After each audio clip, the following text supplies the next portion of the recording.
Tsy mitsahatra ny misaotra sy midera manome voninahitra anao zahay.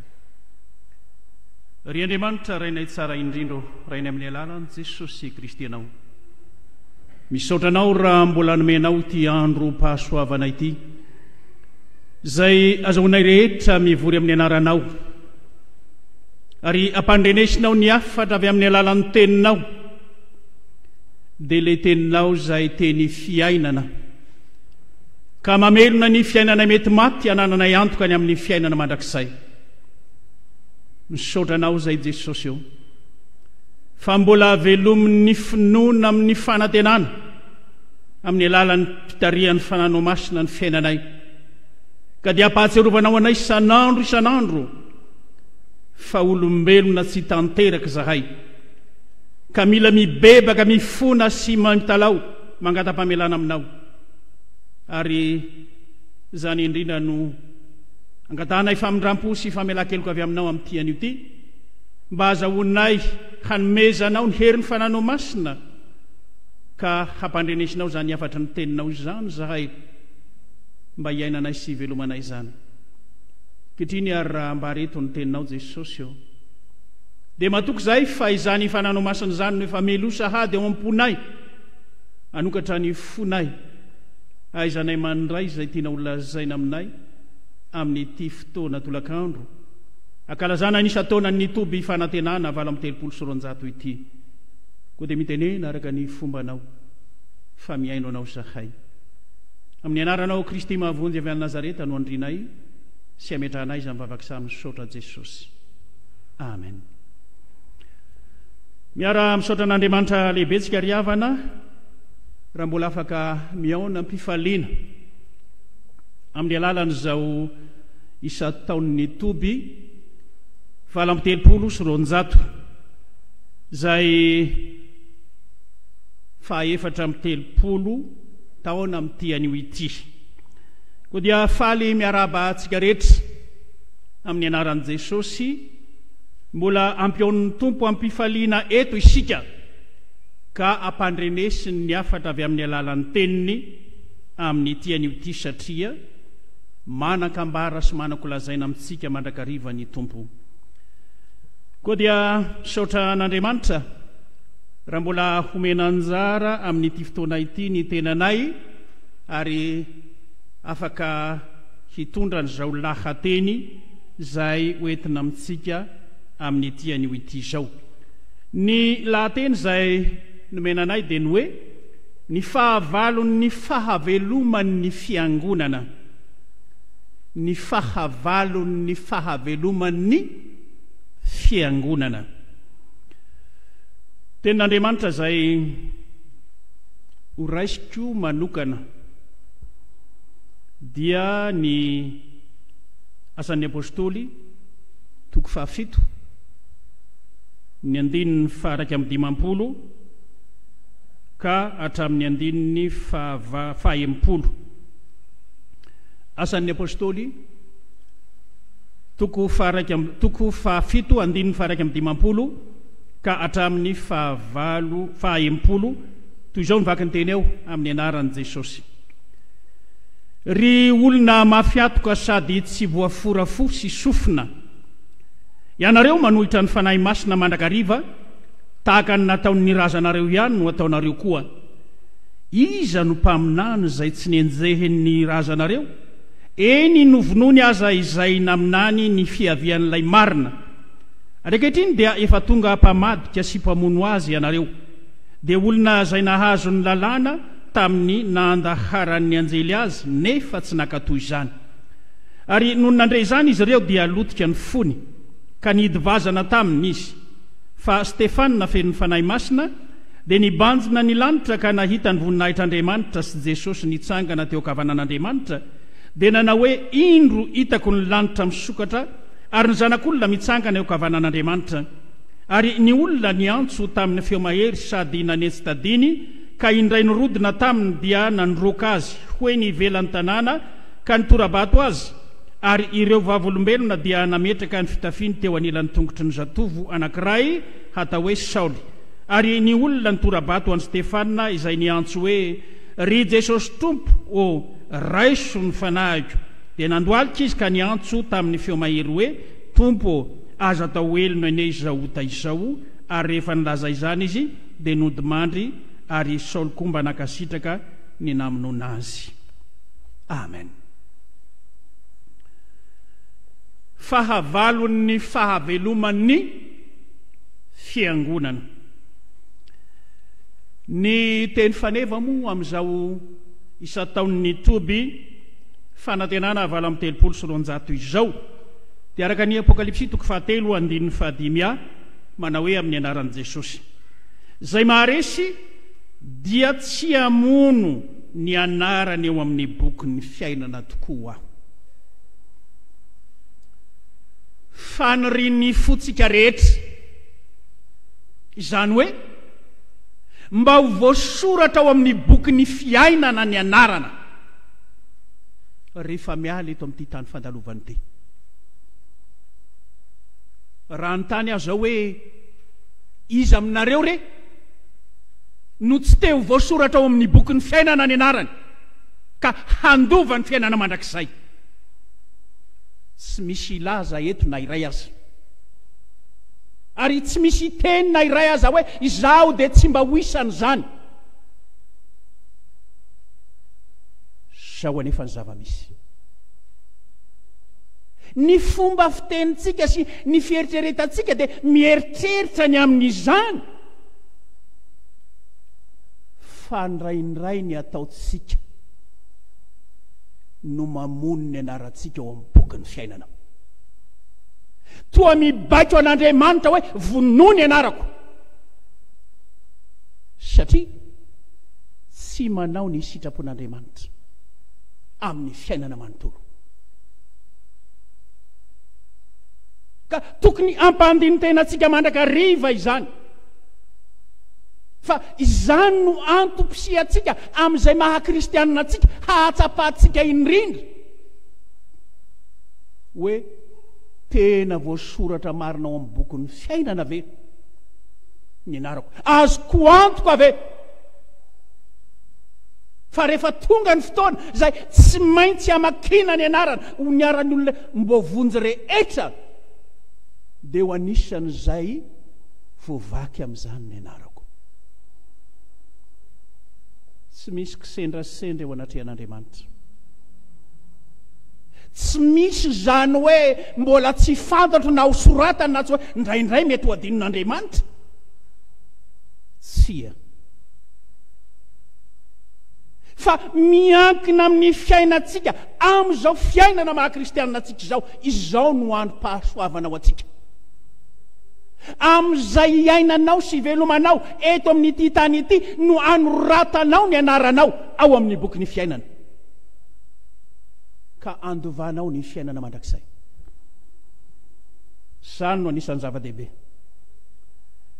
Arak'izany tena zava-dehibe tokoa eo amin'ny fiainana maha-kristianina antsika ny fahafantarana fa voasoratra ao amin'izany bokin'ny fiainana izany ny anarantsika, ary ny filazana hoe voasoratra ao amin'ny bokin'ny fiainana dia ilazana sy anambarana indrindra fa kristianina velo ny finoana ianao, fa tsy kristianina maty akory sanatria. Izay fahavelomantsika ao amin'ny Kristy zay no miantoka ny fiainana mandrakizay, ka azahoantsika antoka tanteraka zany famonjena ataon'Andriamanitra ho atsika izany. Lohahevitra lehibe izay evanjintsika ary amin'ny tian'io ity dia ny hoe ny fahavalon'ny fahaveloman'ny fiangonana. Inona tokoa moa zany? Melohany hamaliantsika izany fanontaniana izany dia andeha aloha kojerentsika ny atao hoe fiangonana sy ny hoe fiangonana velona, mba ahafahantsika mijery hoe inona ary ny fahavalo manimba izany fiainany fiangonana izany. Raha miresaka ny hoe fiangonana isika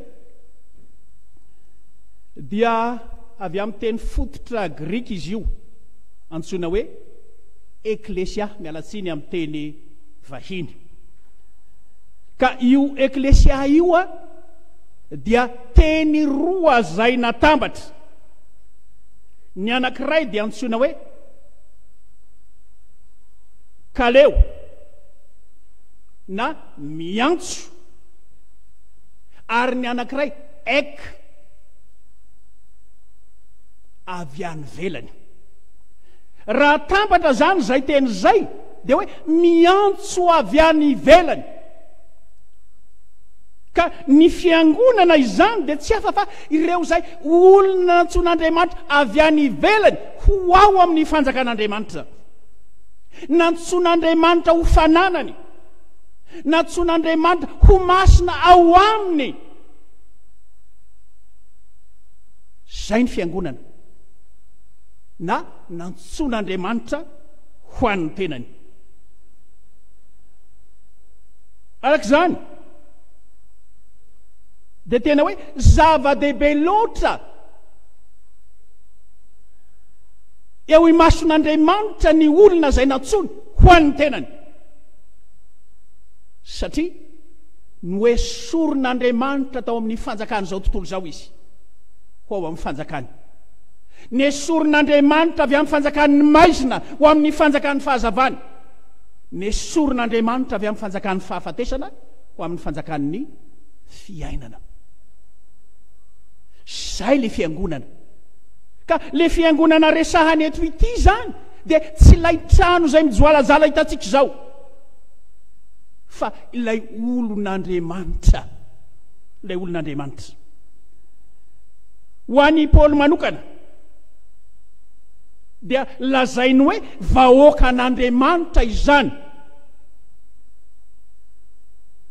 vahoakan'Andriamanitra zay noamasininy tao amin'ny Kristy na lazainy tsotra ihany koa hoe Israelin'Andriamanitra tatsika amin'ny Galatiana 1:9-10 zany arak'izany ny fiangonana izany dia azo lazaina hoe tena fananan'Andriamanitra izy an'Andriamanitra ny fiainany ary io no mahatonga ny Paoly apôstôly milaza fa ny fiangonana na ny kristianina dia fonenan'Andriamanitra itoeran'ny fanainy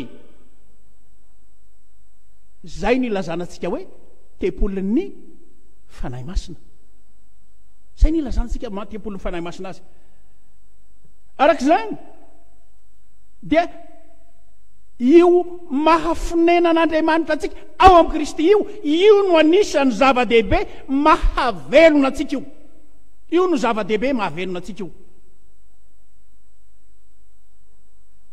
koa satria manana izany fiombonam-piainana ao amin'ny Kristy zay ny fiangonana Kristy lay velona no mitoetra ao anatiny io ilay lazainy Paoly apôstôly hoe tsy izaho intsony no velona fa Kristy no velona ao anatiko io no mamelona lay tena mety maty ka miantoka ny fiainana mandrakizay ary zany no ahafahantsika mijoro vavolombelona mandrakariva satria velominy fanahin'Andriamanitra ao amin'ny Kristy isika ka mahatonga atsika handeha ho araka izany io famelomana io dia tanteraka indrindra vokatry ny hazo fijaliana tanteraka vokatry ny hazo fijaliana satria teo amin'izany hazo fijaliana zany no namonona ny tenany ota rehetra ary teo ny nampihavanan'Andriamanitra atsika tamin'ny alalan'i Jesosy Kristy ny olona zay vita fihavanana amin'Andriamanitra dia azo lazaina hoe velona izy satria tsy elohan'Andriamanitra ho amin'ny fahafatesana tsy ho elohan'Andriamanitra ho amin'ny fahafatesana tonga fiangonana velona ao amin'Andriamanitra izy noho ny fanavotana zay vitany Kristy arak'izany Jesosy Kristy lay lohan'ny fiangonana no mamelona azy lazainy Paoly hoe sady tenany Kristy ny fiangonana no Kristy no lohany ny loha sy ny tena dia tsy afa-misaraka ireo fa miara-dalana mandrakariva ary io lohan'ny fiangonana io zany hoe Kristy lay lohan'ny fiangonana zay mitoetra amin'ny fiainantsika, io no mamelona ny fiainantsika ka manome fiainana ho antsika, ary izy ihany koa no manadio sy manamasina ny vatatena, io vatatenantsika io izy no manadio sy manamasina azy avy amin'ny alalany zany fiombonana amin'ny Kristy, ka dia mahatonga ny fiangonana ho tena iray na dia maro aza hoy Paoly apôstôly. Hoy ateo hoe masina izany fiangonana izany satria Kristy izay nono dia masina raha teo, araka izany tsy nohony amin'ny tenany no mahamasina azy fa nohony maha miombona azy ao amin'ny Kristy. Io no ananantsika fiombonam-piainana tanteraka ka mitondra atsika ho amin'ilay fiainana mandrakizay, mitondra atsika ho amin'ilay fiainana mandrakizay. Zava-dehibe arak'izany ny fahatsapana indrindra zany atao hoe fahavelomana ao amin'ny Kristy zany, fa io fahavelomana ao amin'ny Kristy io no miantoka ny faharetatsika eto amin'izao fiainana izao, io no miantoka ny faharetatsika eto amin'izao fiainana izao. Ny antony raha velona araka ny nofo ihany ny olona dia zao mora lavo ny zavatra rehetra eto amin'ity fiainana ity izy, mora resiny Satana ny fiainany, ary ndraindray na dia tonga amin'ny tenin'ny Paoly hoe mikasa zay mba hanao ny tsara dia ny ratsy no misosoka aloha, ary iny no mandavo azy satria tsy vita amin'ny alalan'ny herin'ny tena sy ny saina maha olombelona no manohitra zany asany ratsy zany. Fa io fiombonam-piainana amin'ny Kristy io no miantoka ny fahavelomantsika io, ary io indrindra no mitondra atsika ho amin'ny fiainana mandrakizay hoy aby eo. Zava-dehibe fa Kristy lay efa nandresy ny fahafatesana no miantoka izany fiainan'ny izay rehetra mino azy zay. Ahoana tokoa ary no ahatsapahantsika hoe fiangonana velona ao amin'ny Kristy, ny fiangonana. O Jesosy raha mamaky ny Jaona toko 10 sika, izay miray amiko dia mamoa be izy, izay miray amiko dia mamoa be izy. Izany hoe ao anatin'izay firafetantsika indrindra ao amin'ny Kristy, io no miantoka ny fahavelomantsika, satria no hoe mamoa dia ny sampana velona no mamoa. Sa ve misy sampana maty mamoa? Tsy misy sampana maty mamoa, fa ny sampana velona no mamoa, ka tsy afaka hamoa azy amin'izao ny sampana fa tsy maintsy miray amin'ny fototra izy, dia ao amin'ny Kristy zany, ao amin'ny Kristy zany. I Kristy zany no aina mamelona ka mahatonga ny sampana rehetra ho velona sy mamoa, dia noho izay firaisam-piainana ao amin'ny Kristy zay. Ary zay no mahatonga an' Jesosy milaza manao hoe raha misaraka amiko ianareo dia tsy mahay manao na inona na inona.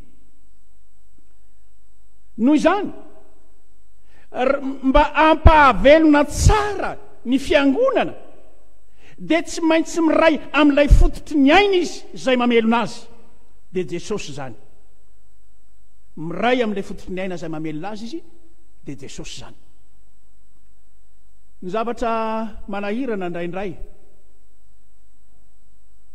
amin'ny zavatra ivelany ihany no ilazan'ny olona hoe ranona iny dia kristianina velon'ny finoana, ranona iny dia kristianina mazoto amin'ny fanompoana, ranona iny dia kristianina mandray andraikitra ao anatin'ny fiangonana, fa tsy hamaritana ny hoe tena kristianina velona ve izy, izany rehetrarehetra izany. Fa ny kristianina velona dia zao ny zay rehetra miaina ny fiainany Kristy, io ny kristianina velona, manahaka ny Kristy amin'ny zavatra rehetra zay ataony izy, ka dia manana ny Kristy modely amin'ny zavatra rehetra izay ataony eo amin'ny fiainany manontolo. Io no hamantarana fa velona marina ny kristianina na velona ny fiangonana. Ary izay no mahatonga an' Jesosy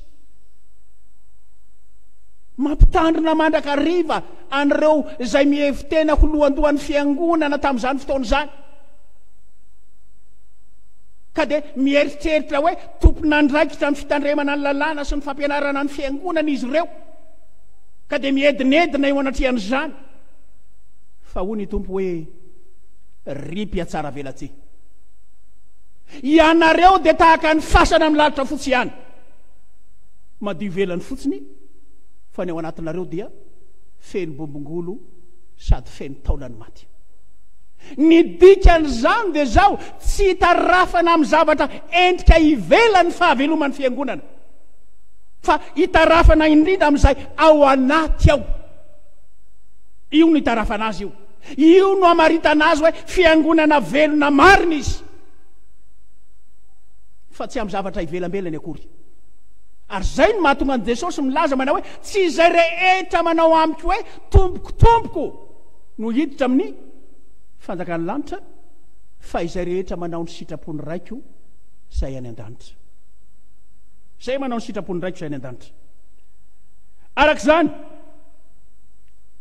zava-dehibe loatra eo amin'izay fiainana maha-kristianina tsika ny fahatsapana izany atao hoe fiombonam-piainana, manana aina miray amin'ny Kristy eo amin'ny fiainana manontolo amin'ny zavatra rehetra izay atao. Zava-dehibe io. Ary zany indrindra no anisan'ny maharesy lahatra ny Paoly apôstôly. Ka ilazany hoe Kristy no antony havelomako, fa tsy mba velona ho an'ny tenako aho, fa Kristy no antony havelomako. Ireto olona zay nanenjika ny Stefana, reto olona zay nanao tsinotsinona ny asan'Andriamanitra teo amin'ny Stefana, ka mieritreritra hoe toa miteny ratsy an'Andriamanitra Stefana, rehefa nankalaza an'i Jesosy dia nitora-bato azy. Ireny dia karazan'le olona maty ihany ireny, satria tsy misy fanahin'Andriamanitra ao anatiny ao. Fa ny olona zay manana ny fanahin'Andriamanitra dia zao mahafantatra sy mamantatra ny asan'Andriamanitra izy, ary miaina amin'izany asan'Andriamanitra izany. Miaina amin'izany asan'Andriamanitra izany. Tsarovo ry havana, fa raha toa ka mieritreritra isika hoe izao dia fiangonana velona, dia dinio tsara. Fa ny fiangonana velona dia zao tena trano fonenan'Andriamanitra ny tenany, ary ny fanahin'Andriamanitra no miasa ao anatiny ao. Io no mitarika azy ho amin'ny fanaovana ny sitrapon'Andriamanitra, mitarika azy ho amin'ny fiainam-pitiavana izany. Jesosy anie raha nilaza hoe didy vaovao no omeko anareo, dia ny mba hifankatiavanareo, eny ako ho tahaka ny tiavako anareo, ny mba hifankatiavanareo kosa, fa izany no afantaran'ny olona rehetra fa mpianatra ianareo raha mifankatia. Ny olona zay manana an'izany fiombonam-piainana ao amin'ny Kristy izany, ka mirafitra ao amin'ny Kristy ny fiainany, ary velona ao amin'ny Kristy ny fiainany, dia zao miaina izany fiainam-pitiavana izany izy. Tsy manam-pahavalo na iza na iza, afa-tsy ny devoly sy ny asany ihany, fa tiany olona rehetra. Ary ho Jesosy hoe mivavaka ho an'ny olona rehetra, eny fa na dia izay manenjika azy azy dia mivavaka ho azy izy. Tsy misy teny fanaratsiana na dia iray akory aza, satria nahoana tempolon'ny fanahy masina ny tenany.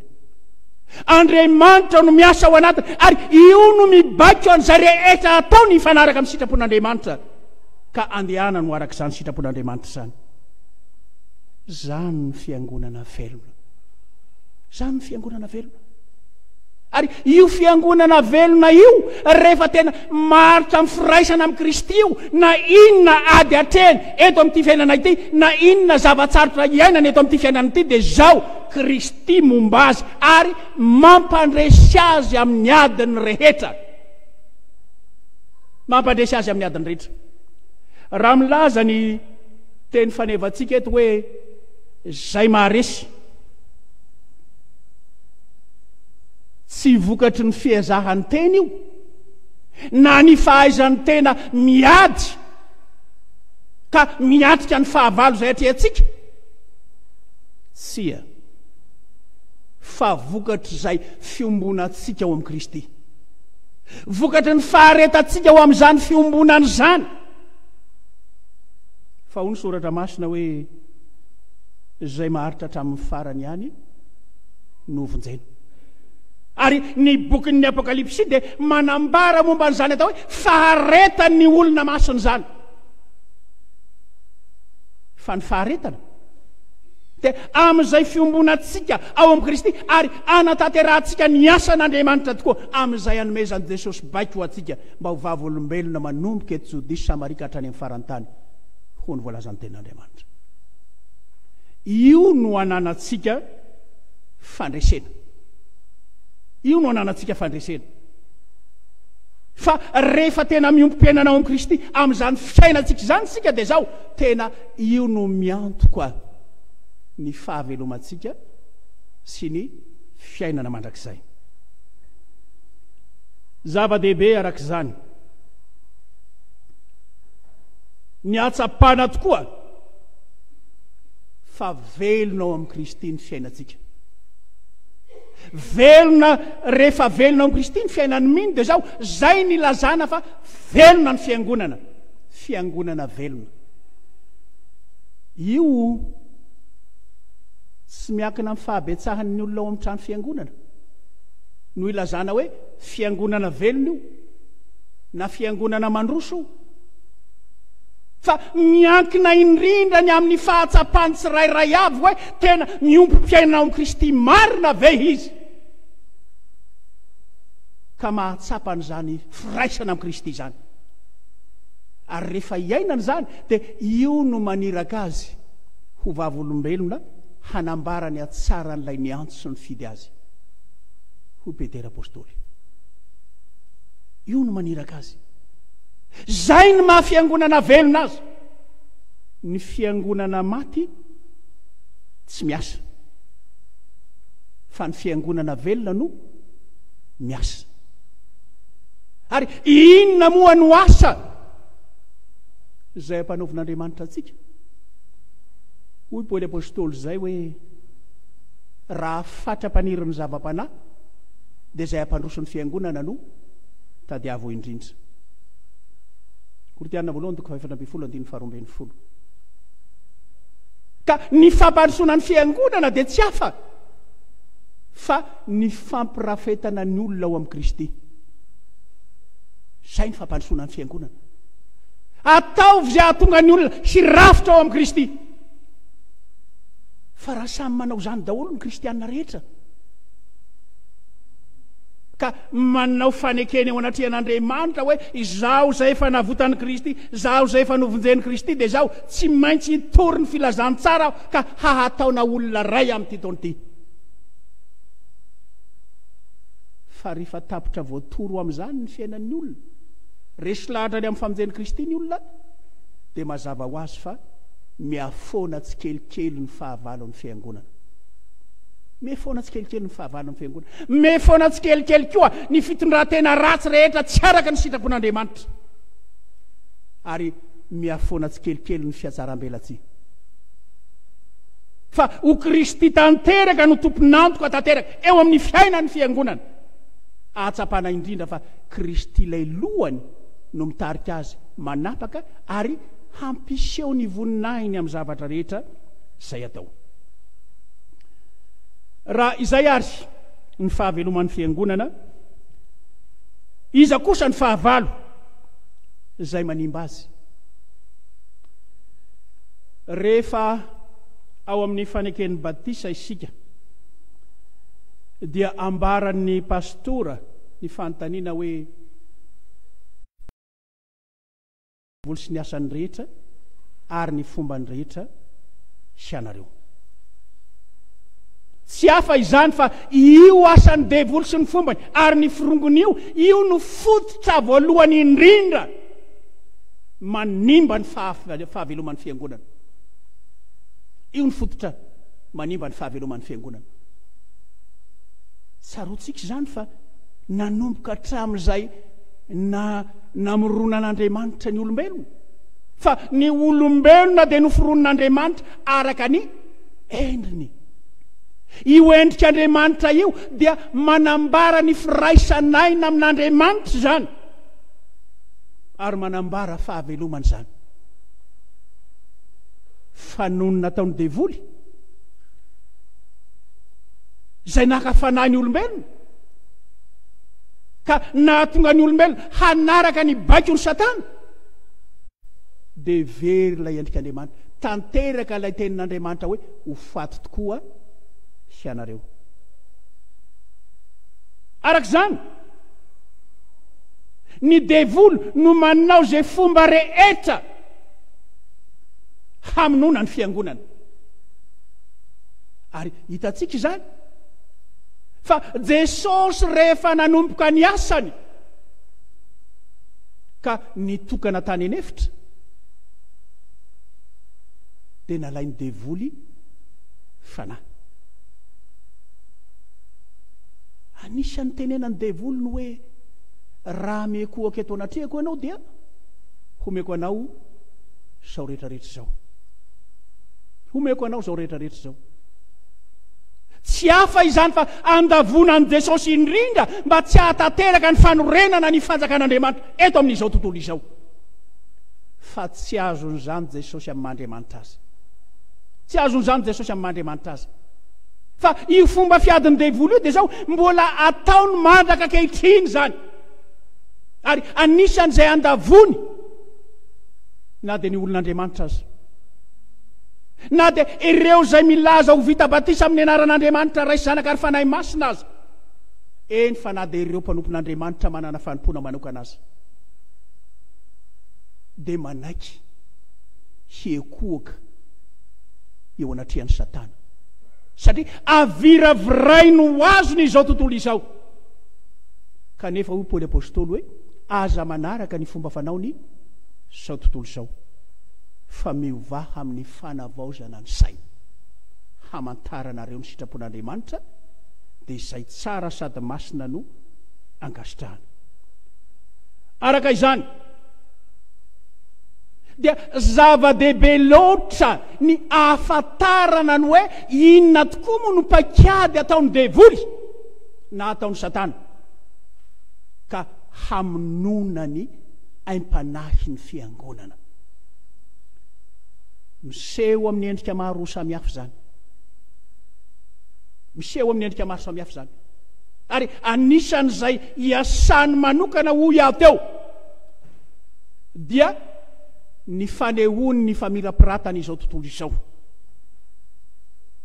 Io dia fitaovana ataony Satana mba hahatonga ny olona ekohaka eto amin'izao tontolo izao. Ary zany indrindra no anisan'ny manimba ny fiainan'ny fiangonana zany, mamono ny fiainan'ny fiangonana zany. Io ilay lazain'ny Paoly apôstôly hoe fa ny vola ny fototry ny ratsy rehetra. Tsy ny vola ihany fa ny voninahitra ihany koa. Petsaka no miady an'izany ary manao izay zavatra tsy araka ny sitrapon'Andriamanitra mba hahazahoana an'izany. Kanefa tsy fantany fa mamono ny fiangonana izany, mamono ny aim-panahy izany ka hitondra azy ho any amin'ny fahaverezana raha tsy mibebaka izy. Hitondra azy ho any amin'ny fahaverezana raha tsy mibebaka izy. Miasa amin'reto zavatra maro samihafa eto amin'ity tontolo manodidina antsika ity Satana. Izay no ataony. Ary indraindray dia izany indrindra ihany koa no mitarika ho amin'ny fanakorontanana ny fiainan'ny fiangonana. Satria zarazarainy amin'ny alalan'izany ny olona. Zavatra faharoa dia amin'ny alalan'ny tenin'Andriamanitra ihany no amandrian'ny Satana handavony ny fiainan'ny olona. Zany hoe io tenin'Andriamanitra io no aviliny. Dia ny tsara rehefa namandrika ny Eva izy dia ozy hoe zaho tokoa ny lazainy tenin'Andriamanitra fa ho faty tokoa ianareo amin'ny inananareo ny voankazo eo foany sa fa hoy Satana hoe tsy ho faty akory ianareo fa amin'ny fotoana izay inananareo azy dia zaho ho velona ianareo ary hitovy amin'Andriamanitra ianareo. Dia ny tsara amin'izany ny famitahany Satana fa mamily ilay fahamarinan'ny tenin'Andriamanitra izy mba handavona ny olona aminona ilay aim-panahy, ilay fiainana marika ny firaisam-piainana amin'Andriamanitra. Io no ataony Satana. Ary misy zany ankehitriny fa miseho lany etseroa ireo fampianarana sandoka samihafa izay fahavalo manimba ny fahaveloman'ny fiangonana zany. Ny fampianarana sandoka dia azo lazaina hoe mandrahona ny famonjena misitsy ka tsy mahatateraka ny famonjena eo amin'ny fiainan'ny olona rehefa mandray zany fampianarana sandoka zany izy. Mody miseho ho manana endrika araka ny toe-panaraka an'Andriamanitra saingy mandà ny herim'Andriamanitra azy. Mandà ny herim'Andriamanitra azy. Ary izany indrindra no anisan'izay manimba ny aim-panahy ny fiangonana ka mahatonga azy ho any amin'ny lalan'ny fahafatesana rehefa tsy miambina tsara ka tsy mamantatra tsara hoe ny aiza marina moa no tena fampianarana marina mitondra ho amin'ilay fiainana mandrakizay. Zay no mahatonga ny Paoly apôstôly nanafatra mafy an'i Timoty izy ka nitenenany hoe tandremo ny fampianarako, tandremo ny fampianarako, hazony mafy ny fiainana mandrakizay fa betsaka ireo zay te ampialanao ao amin'izany fiainana mandrakizay zany ka te amindranao any amin'ny fahafatesana mandrakizay. Mody miseho manana ny endriky ny toe-panahy saingy fahavalo manimba ka mitondra ho any amin'ny fahaverezana mandrakizay, mitondra ho any amin'ny fahaverezana mandrakizay. Paoly apôstôly dia milaza mazava tsara fa tsy misy fanamelohana ho an'izay ao amin'ny Kristy Jesosy hoy Paoly. Zany hoe rehefa tena manana firaisam-piainana amin'ny Kristy marina ny fiainantsika velona ao amin'ny Kristy, tsy misy fanamelohana ho an'izay ao amin'ny Kristy. Nahoana hoy Paoly apôstôly? Satria ny lalan'ny fanainaina no nahafaka tamin'ny lalan'ny fahofitana sy ny fahafatesana hoy Paoly. Io no nanafaka antsika io. Ary raha miresaka an'izany tsika ny atao hoe lalan'ny fahotana sy ny fahafatesana zany dia tsy hafa izany fa ny fanjakan'ny ota eo amin'ny fiainan'ny olona, fanjakan'ny ota eo amin'ny fiainan'ny olona. Io fanjakan'ny ota eo amin'ny fiainan'ny olona io no mitondra ho amin'ny fahafatesana satria miara-dalana mandrakariva ny ota sy ny fahafatesana. Zany hoe mahatonga fahafatesana mihitsy ny fanjakan'ny ota eo amin'ny fiainan'ny olona. Iza nefa no mahatonga an'izany ota zany? Ilay ratsy. Ilay ratsy no mitaona antsika mba hahatonga antsika handika ny didin'Andriamanitra, tsy hanao ny sitrapota. Zany no ota. Io ilay ratsy io, io ilay fanjakan'ny ota io no fahavalon'ny fahaveloman'ny fiangonana io. satria azo lazaina fa tena hoe manohitra n'Andriamanitra sy ny sitrapony tokoa ny olona zay anjakan'ny ota, satria sady tsy te hanaraka no tsy mahay manaraka na tsy mahay manao ny sitrapon'Andriamanitra izy.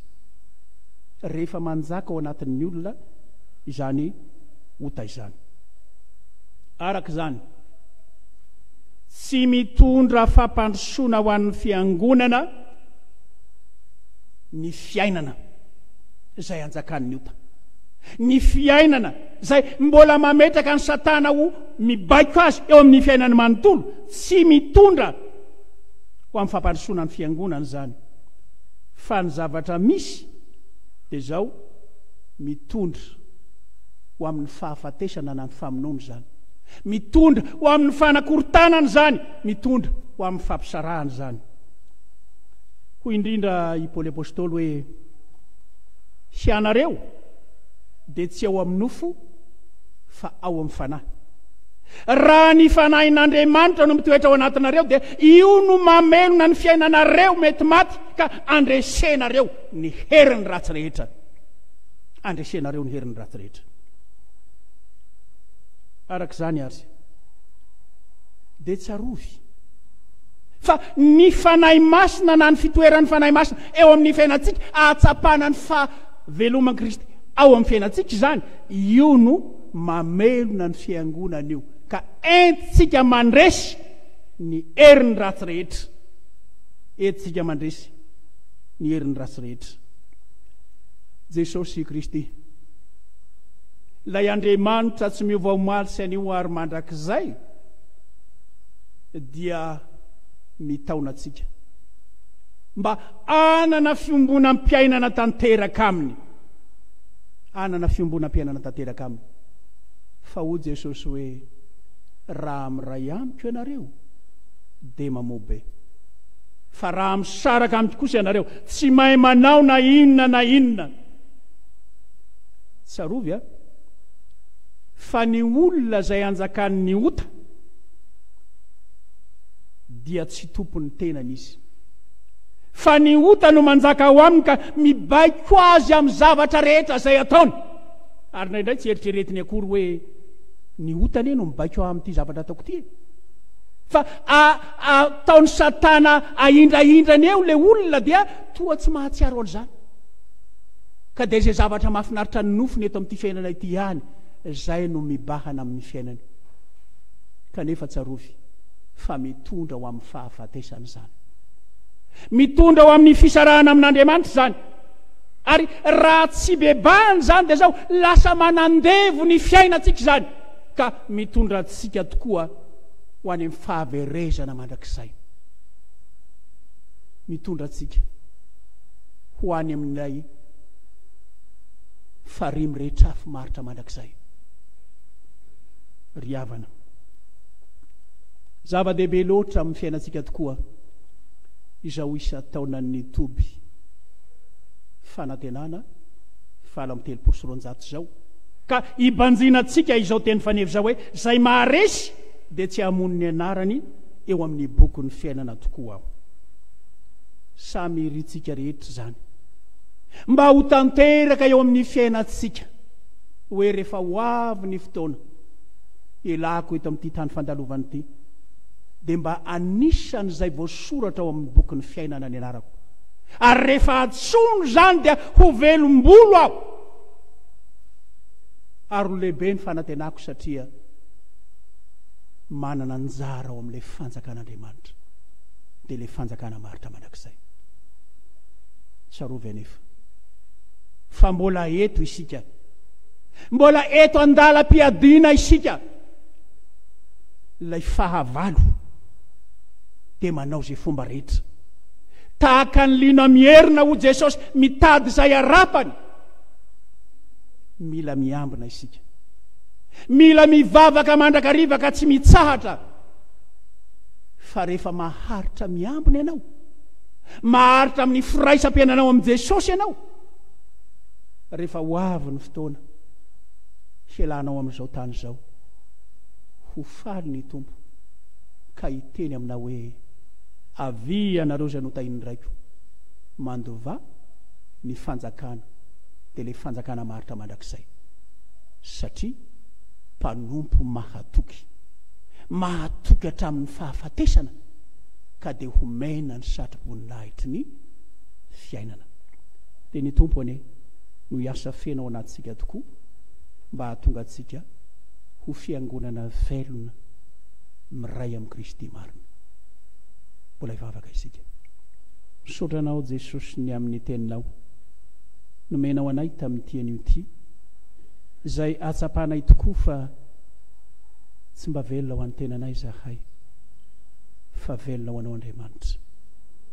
Eto amin'izao tany izao dia maro fahavalo, be ny fahavalo, be ny te-hamandrika anay, kanefa matoky Jesosy io fa raha ianao no momba anay, raha ianao no miazona anay amin'ny tanam-pahasoavanao, tsy misy maharombaka ny ao am-pelantananao.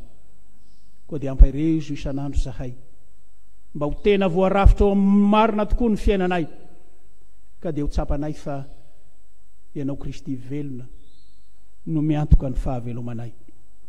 Misotranao ary noho ny amin'ny teninao izay nomenao anay tamin'ity anio ity fa mamelona ny finoanay isan'andro ianao, dia mametraka izay rehetra mahasoa ny tena sy ny fanahinay eo am-pelantananao. Ho voninahitry ny anaranao izany. Misaotra Jesosy. Amen.